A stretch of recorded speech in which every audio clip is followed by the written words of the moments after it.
ಇನ್ನು ಮಂಗಳೂರಲ್ಲೂ ಕೂಡ Covid case ದೃಢಪಟ್ಟಿರೋ ಹಿನ್ನೆಲೆ ಕೇರಳದ ವಿದ್ಯಾರ್ಥಿಗಳ ಮೇಲೆ ನಿಗಾ ಹೆಚ್ಚಾಗಿದೆ. ಆದರೆ ಕೇರಳ ಗಡಿಯಲ್ಲಿ ಯಾವುದೇ ತಪಾಸಣೆ ಇರೋದಿಲ್ಲ. ಇನ್ಯಾವ ರೀತಿ ನಿಗಾ ವಹಿಸ್ತಾರೆ ನೋಡಬೇಕು. ಹಾಗೆ 5 ಗಡಿಗಳಲ್ಲೂ ಕೂಡ ಯಾವುದೇ ನಿರ್ಬಂಧವೂ ಇಲ್ಲ. ಕೇವಲ ಮಾಹಿತಿ ನೀಡೋದಕ್ಕೆ ಮಾತ್ರ ಕ್ರಮಗಳು ಸೀಮಿತ ಆಗಿದೆ. ಕೇರಳ ಗಡಿಗಳಲ್ಲಿ ಆರೋಗ್ಯ ಸಿಬ್ಬಂದಿ ಮಾಹಿತಿ ಪಡೆದುಕೊಳ್ತಾ ಇದ್ದಾರೆ. ಮುಂಜಾಗ್ರತಾ ಕ್ರಮಗಳ ಬಗ್ಗೆ ಮಾಹಿತಿ ನೀಡಲಾಗ್ತಾ ಇದೆ. ಕೇರಳದ ವಿದ್ಯಾರ್ಥಿಗಳ ಮೇಲೆ ತೀವ್ರ ನಿಗಾ ಇರಿಸಲಾಗಿದೆ. ಕೋವಿಡ್ ಲಕ್ಷಣ ಕಂಡು ಬಂದ್ರೆ ಮಾಹಿತಿ ನೀಡೋದಕ್ಕೆ ಸೂಚನೆ ಕೊಟ್ಟಿದ್ದಾರೆ. ಸೊ ಇದಕ್ಕೆ ಸಂಬಂಧಪಟ್ಟ ಹಾಗೆ DHO ತಿಮ್ಮಯ್ಯ ಅವರೊಟ್ಟಿಗೆ ನಮ್ಮ ಪ್ರತಿನಿಧಿ ಕಿರಣ್ ಮಾತನಾಡಿಸಿದ್ದಾರೆ. ಏನು ಹೇಳಿದ್ದಾರೆ ನೋಡು. ಪಕ್ಕದ ಕೇರಳ ರಾಜ್ಯದಲ್ಲಿ ಕೋವಿಡ್ ಪ್ರಕರಣಗಳು ದಿನದಿಂದ ದಿನಕ್ಕೆ ಹೆಚ್ಚಾಗ್ತಾ ಇದ್ದಾವೆ. ಈ ಹಿನ್ನೆಲೆಯಲ್ಲಿ ಕರ್ನಾಟಕದಲ್ಲೂ ಆತಂಕ ಹೆಚ್ಚಾಗ್ತಾ ಇರುವಂಥದ್ದು. ಅದರಲ್ಲೂ ಕೂಡ ಕರಾವಳಿ ಭಾಗದಲ್ಲಿ, ಕೇರಳದ ಗಡಿ ಭಾಗದಲ್ಲಿರುವಂತಹ ಜಿಲ್ಲೆಗಳಲ್ಲಿ ಹೆಚ್ಚಿನ ಆತಂಕ ಇದೆ. ಅದರ ಬಗ್ಗೆ ಸರ್ಕಾರ ಕೂಡ ಮುಂಜಾಗ್ರತೆ ಕ್ರಮಗಳನ್ನು ಕೈಗೊಳ್ತಾ ಇದೆ. ಪ್ರತ್ಯೇಕ ಮಾರ್ಗಸೂಚಿಯನ್ನು ಈಗ ಹೊರಡಿಸಿರುವಂಥದ್ದು. ಅದರ ಬಗ್ಗೆ ಮಾತಾಡಲಿಕ್ಕೆ ನಮ್ಮೊಂದಿಗೆ ದಕ್ಷಿಣ ಕನ್ನಡ ಜಿಲ್ಲೆಯ ಜಿಲ್ಲಾ ಆರೋಗ್ಯಾಧಿಕಾರಿ ಇದ್ದಾರೆ, ಡಾಕ್ಟರ್ ತಿಮ್ಮಯ್ಯ ಅವರು. ಅವರನ್ನೇ ಮಾತಾಡಿಸ್ತೀನಿ. ಸರ್, ಈಗ ಗಡಿ ಭಾಗದ ಈ ಭಾಗದಲ್ಲಿರುವಂತಹ ಜಿಲ್ಲೆ ಏನು ಗ್ರಾಮಗಳಿದ್ದಾವೆ ಗಡಿ ಭಾಗದ, ಅಲ್ಲಿ ಯಾವ ರೀತಿಯ ಮುಂಜಾಗ್ರತೆ ಕ್ರಮ ತಗೋತಾ ಇದ್ದೀವಿ? ಗಡಿ ಭಾಗದಲ್ಲಿ ನಮಗೆ ಅತಿ ಹೆಚ್ಚು ವಾಹನಗಳು ಓಡಾಡುವಂಥ ಪ್ರದೇಶಗಳು ನಾವು ಗುರುತಿಸಿದ್ದೀವಿ. ಈಗ ಸುಳ್ಯದಲ್ಲಿ 1, ಪುತ್ತೂರಲ್ಲಿ 2, ಬಂಟ್ವಾಳದಲ್ಲಿ 1 ಹಾಗೂ ಮಂಗಳೂರಲ್ಲಿ 1 ಈ ಗಡಿಯನ್ನು ಅತಿ ಹೆಚ್ಚು ವಾಹನ ಸಂಪರ್ಕ ಇರೋವಂಥ ಗುರುತಿಸಿದ್ದೀವಿ. ಅಲ್ಲಿ ಈಗಾಗಲೇ ಸಿಬ್ಬಂದಿಗಳನ್ನು ನಾವು ನಿಯೋಜಿಸಿದ್ದೀವಿ. ಸಿಬ್ಬಂದಿಗಳು ಅಲ್ಲಿ ಆರೋಗ್ಯದ ಅರಿವನ್ನು ಮೂಡಿಸ್ತಾರೆ, ಕೋವಿಡ್ ಸೋಂಕಿನ ಬಗ್ಗೆ ಅರಿವನ್ನು ಮೂಡಿಸ್ತಾರೆ. ಹಾಗಾಗಿ ಅಲ್ಲಿ ಯಾವುದೇ ನಿರ್ಬಂಧಗಳು ಇರೋದಿಲ್ಲ.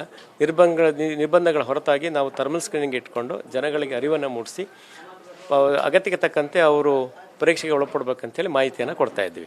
ಯಾವುದೇ ನಿರ್ಬಂಧ ಇರೋದಿಲ್ಲ.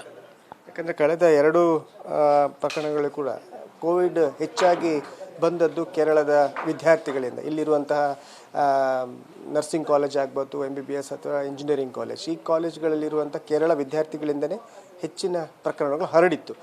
ಅದನ್ನು ತಡೆಗಟ್ಟುವ ನಿಟ್ಟಿನಲ್ಲಿ ಅದರ ಮೇಲೆ ಯಾವ ರೀತಿ ಮಾನಿಟರಿಂಗ್ ಮಾಡ್ತಾರೆ?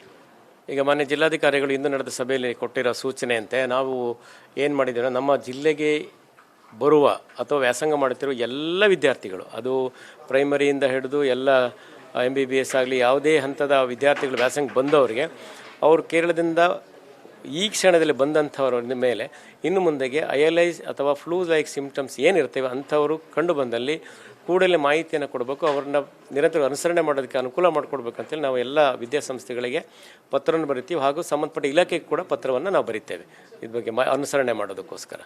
ಅವರನ್ನು ಐಸೋಲೇಷನಲ್ಲಿ ಒಂದು ವೇಳೆ ಆ ಥರ ಲಕ್ಷಣಗಳು ಕಂಡ್ರೆ ಐಸೋಲೇಷನ್ಗೆ ಯಾವ ರೀತಿಯ ಕ್ರಮ?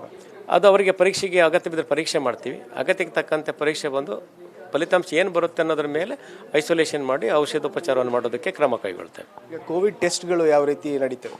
ಈ ಕೋವಿಡ್ ಟೆಸ್ಟ್ಗಳಲ್ಲಿ ನಮಗೆ ನಿನ್ನೆಯ ಸಭೆಯಲ್ಲಿ ಮಾನ್ಯ ಆಯುಕ್ತರು ತಿಳಿಸಿದಂತೆ 330 ನಮಗೆ ಟಾರ್ಗೆಟ್ ಕೊಡಲಾಗಿದೆ. ಅದು 100 ರ್ಯಾಪಿಡ್ ಕಿಟ್ ಮಾಡಬೇಕು, ಇನ್ನು 220 RT-PCR ಮಾಡಬೇಕಂತ ಹೇಳಿದ್ದಾರೆ. ಸೊ ಈಗ ಕಿಟ್ಟು ರ್ಯಾಪಿಡು ಈಗ ರಾಜಮಟ್ಟದಿಂದ ಬರ್ತಾ ಇದೆ. ನನ್ನ ಹತ್ರ ಆ VTM ಕಿಟ್ಟು 400 ಇತ್ತು. ಅದರಲ್ಲಿ 100 ನಿನ್ನೆನೇ ನಾನು ಎಲ್ಲ ಪಡೆದು ವೆನ್ಲಾಕಿಂದ ಪಡೆದು ಎಲ್ಲ ತಾಲೂಕು ಆಸ್ಪತ್ರೆಗಳಿಗೆ ನಿನ್ನೆನೇ ಕಳಿಸಿದ್ದೀನಿ. ಈಗಾಗಲೇ ಟೆಸ್ಟಿಂಗ್ ಲ್ಯಾಬು ಇರಲಿಲ್ಲ, ಇವತ್ತಿಂದ ಲ್ಯಾಬ್ ಕೂಡ ಶುರುವಾಗಿದೆ, ಚಾಲುವಾಗಿದೆ. ಈಗಾಗಲೇ ಒಂದು ಕೂಡ ಪರೀಕ್ಷೆ ಕೂಡ ಬಂದಿದೆ ಅಂತೇಳಿ ಮಾಹಿತಿ ಬಂದಿದೆ. ಲ್ಯಾಬಲ್ಲಿ ಮೈಕ್ರೋಬಯಾಲಜಿಸ್ಟ್ ಇರಲಿಲ್ಲ, ನಾವು ಅವ್ರನ್ನ ವಾಪಸ್ ನಿಯೋಜನೆಯನ್ನು ಮಾಡಿ ಸಿಬ್ಬಂದಿಗಳ ನಿಯೋಜನೆ ಮಾಡಿ ಕಾರ್ಯಗತ ಮಾಡಿದ್ದೀವಿ. ಪರೀಕ್ಷೆಗಳು ಶುರುವಾಗಿದ್ದಾವೆ. ಈಗ ನಮ್ಮ ಜಿಲ್ಲೆಯಲ್ಲಿ 8 ಮೆಡಿಕಲ್ ಕಾಲೇಜ್ ಇದೆ. ಅದಕ್ಕೆ ಹೆಚ್ಚಾಗಿ ಕೇರಳದಿಂದ ಬರ್ತಾರೆ ಚಿಕಿತ್ಸೆಗೆ. ಅವರನ್ನು ಯಾವ ರೀತಿ ಮಾನಿಟರ್?